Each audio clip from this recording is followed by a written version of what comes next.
Hey guys, Joe Madden, the Joe Madden Sports Podcast here, joined by Allie Burns, Plus Money Honey on Twitter. You can find her all over Picks and Parlays. Great shows she's got coming out. This is going to be a different show. We're going to talk a lot of things, Allie. How's the morning starting?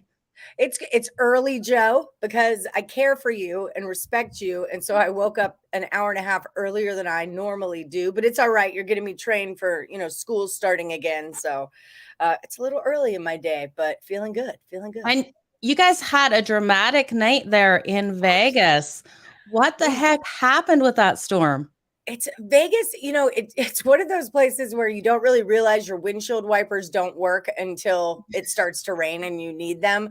It rarely rains here, but it dumped last night. I mean, it was like full desert lightning show, thunderstorm. My backyard was flooding. Like it got pretty intense last night. Our electricity's flickering. I mean, I wasn't even sure I'd have internet or electricity or anything today, but it all got resolved. It kind of just passed over and we're all good to go now. It's like it never happened. Yeah, well, I'm glad your home got no damage. We're seeing damage at a couple of the sports books in town, the casinos. So hopefully everything gets up and repaired shortly. How's the weather forecast for the next couple of days? You guys looking for more storms rolling in, or are you guys pretty good? I don't think so. I think this is kind of supposed to push our humidity. I watch like Roku. I have a Fire Stick, so I don't watch like real TV. I don't know what's happening in the world kind of a thing, unless it's baseball, basically, unless it's in sports.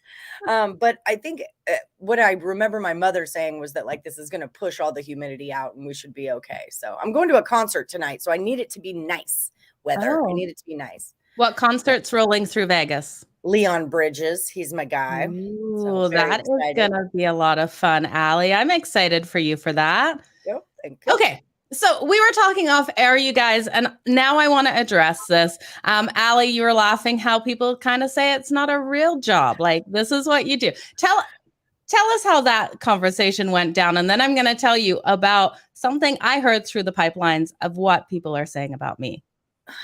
All right. Well, if they're not talking about you, then you're not doing your job, right? That's just it. True.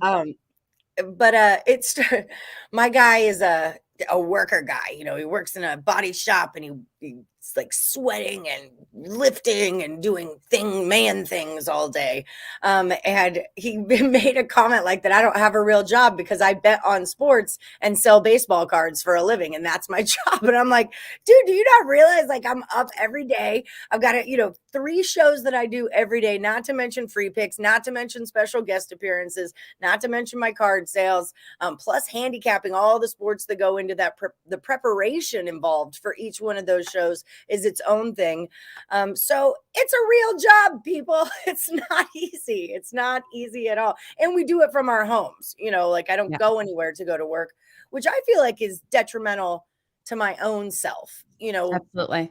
Before this was my job, I would wait tables or I'd go do my thing, do statistics at different places. So I'm always surrounded by other humans.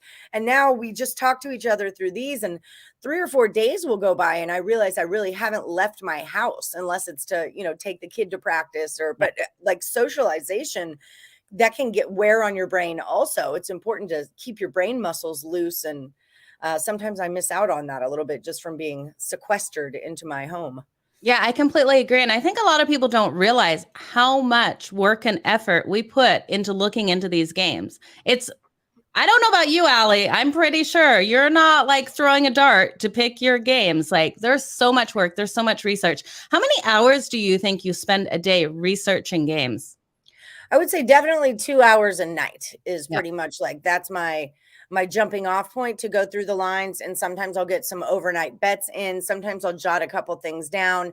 And then I always, whether or not I'm making a bet, like last night, I just was doing a total chaos. And one of our guys says, I always do total chaos on Thursdays. And I know that the Rockies always go over. So I have to take the Rockies over. So just because of that, then I'm like, well, is there a trend there? Rockies at home on Fridays, Rockies away on Fridays, Rockies over, and then I got to do the Dodgers. And so then you get this idea in your head and then you mish them all together. And so this wasn't even to figure anything out really, except to just figure out, is that a trend or not? Like the Phillies don't win on Tuesdays. They're 5-13 on Tuesdays. Just always fade the Phillies on Tuesdays. So even little things like that, where it's not like I'm trying to come up with a bet on a game. I'm just trying to see things. It's a lot of work. You sit in bed, you watch your Netflix, and you're scribbling in a notebook every night. So Yeah.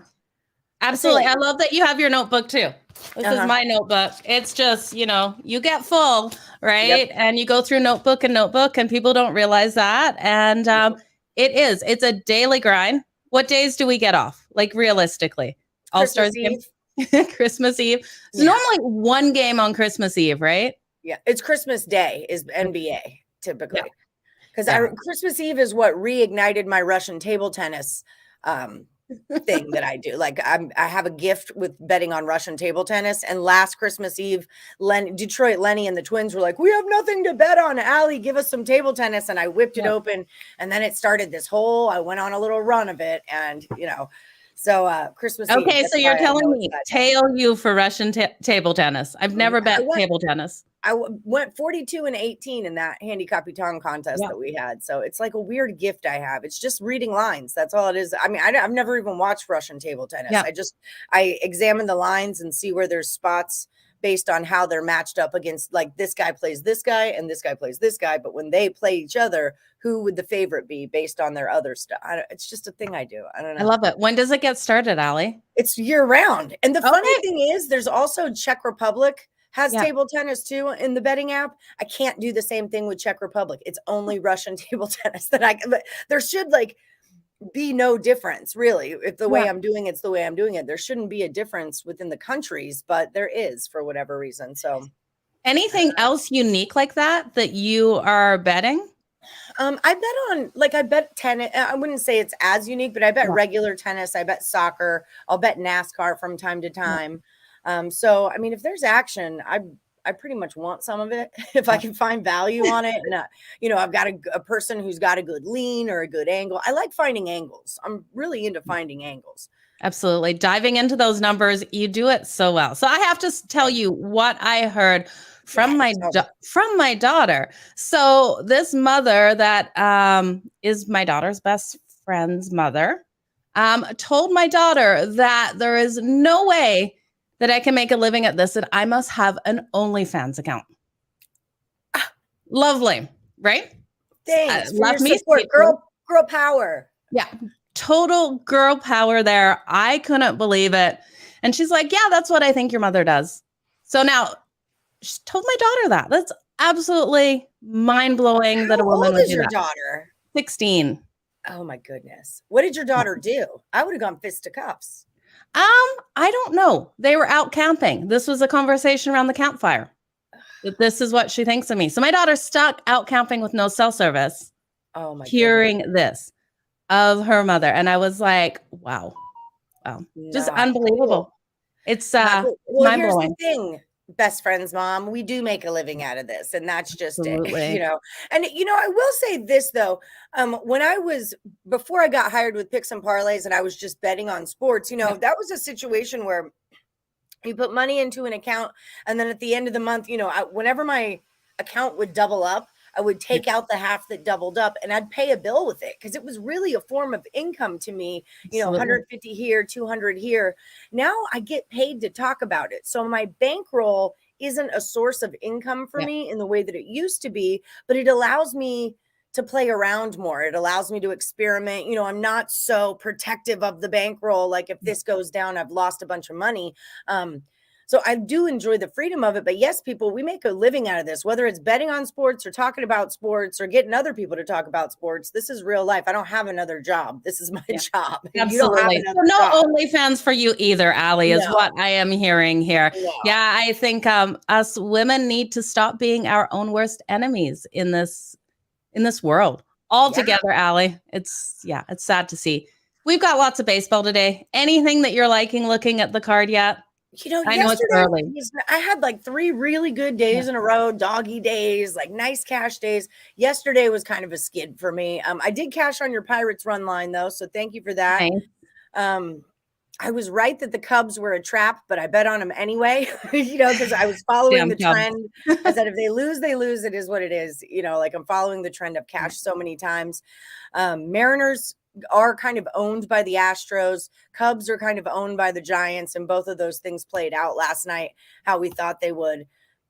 But your Blue Jays run line cashed again. We're back to that, and the Orioles are back to winning. So a lot of those trends that I was following are coming to fruition. I always like Baltimore. They're playing the Reds today. I still don't see a pitcher listed for them. I have a hard time not taking Baltimore when they're doing what they're doing. Yeah. What about the matchup between the Diamondbacks and the Braves here? We've got the Diamondbacks coming in so red hot. I've taken them on the run line, sprinkled on that money line. Could you get behind that, Allie? I have bum issues is what and I don't mean like I need an ointment or anything. I'm fine. But I have Bumgarner issues. Yeah. And I just wanted to clarify that. Yeah, in case anyone clips it out. Yeah, I have bum issues. Love it, Allie. Preparation H is like calling me to be my sponsor or something, That would be too funny. I mean, the thing with the Diamondbacks, they've won 3 in a row, but they're playing against the Giants, who we know have had kind of dead bats. And, we're on a 6-7 game losing streak until last night. I'm trying to find Bummy. 7-2 against the Nationals, 5-3. He loses against the Padres. It's hard for me to get behind him, but also Atlanta has been playing like fairly tough series. Weren't they against the Phillies? Wasn't that what they were up to? Yeah, they were. Yeah, the Phillies, but they did get a day off because they didn't play yesterday, so I like them for that. I just don't love Kyle Wright is my thing. I'm just not super into him. Yeah, his ERA is pretty solid. I believe it's like 2.94, isn't it? 2 point something, but I don't know. I think Arizona can keep it tight today in this one. Like you look at the Braves here on the run line at home, they're 23-31, right? Arizona coming in here 26-18 on the road on that run line. I'm not mad. I have cashed on Arizona quite a few times this season. I just, how you get those pitching issues where like you see their name and it just automatically you're like, yeah, that's Madison Bumgarner for me. Yeah, then I wouldn't touch it if he is your issue of the day for sure. He's my bugaboo. Well, and I don't want to bet on it and then ruin your bet with my luck, with my Bumgarner luck. Well, I've taken it plus 1.5. I love the money line too. Sprinkled on that plus 184. Fingers crossed it comes in because it's been an expensive birthday month, Allie. Gotta say. When was your birthday? It was on the 25th, but I celebrate all month. So yeah, we're coming to the end and I'm tired. Gonna admit, tired. You had the whole stampede going on. They had a stampede for your birthday. It was a big deal. I know. Every year they do it. It's a nice thing that they do in the city of Calgary for me. Congratulations on second place, by the way. That is awesome. Did you get a prize for winning second place? No, it was 100,000 for first place and nothing for second. I know. That was my mouth. Yeah. Should have broken some kneecaps. 2 votes was the difference. That's why you need some Americans there with you. Get me, Detroit Lenny. I'm from Texas. He's from Detroit. We're going to handle business. There's going to be fairness here, y'all. Okay. Absolutely. Well, Allie, I know it's been an early morning. I want to thank you for joining me on the Joe Madden Sports Podcast. Tell us about your shows, your card show, your shows on Picks and Parlays, everything you got going on and where people can find it. Yeah, definitely check me out at Plus Money Honey, but find at Picks Parlays also. I do 3 shows a day. And then 4, including my baseball show. So every morning at noon Eastern or 1 p.m. Eastern is Morning Wood with me and Detroit Lenny. It's kind of a game show style show, a community. Morning Wood's more of a community, really, where we all come in, share bets, help each other make money, and we learn some stuff. I do the NFL Power Hour now every Tuesday, Thursday, Friday from noon until 3. Sorry, I've got to get my time zones correct because I still kind of just woke up. But 3 p.m. Eastern is the NFL Power Hour. We've been doing a lot of regular season win totals for the teams and Super Bowl odds and predictions. Then, of course, I do Total Chaos every night at 6 p.m. Eastern. Where I take 2 expert handicappers and put them head to head and find out who gets the most correct on the overs and unders. And then my baseball card show is on whatnot.com. Find us at Rockin' a Card Space. I keep looking over here because I just got a whole bunch of new baseball cards that I was showing to someone last night. Yeah, so that's why I keep looking over here. But we auction off baseball cards, basketball cards, memorabilia, that kind of stuff. It's over on Whatnot, and it's called Rockin' a Card Space, and it's pretty cool. So yeah, busy, lots to do, lots of fun. just keeping it rolling, you know? Yeah. You are a busy girl, but you are absolutely crushing everything you do, Allie. I appreciate you waking up early to join me here. You guys, make sure you go give her a follow on social media at Plus Money Honey. You got a TikTok yet, Allie? It's picks and Okay. parlays. It's not really me. I mean, I do have a TikTok, but it's not me. It's Lenny and Craig will do it. I kind of tried the TikTok jam, and it's just one more thing I have to tape in the day, you know. So I kind of like fell out of it. Like, I guess I don't need this because Lenny's so good at it. I'll just let him handle the business. Okay, you guys go watch Lenny handle that business, but follow Allie at Plus Money Honey on Twitter. Allie, thank you so much for joining me. No problem. Have a good one. You too. Bye.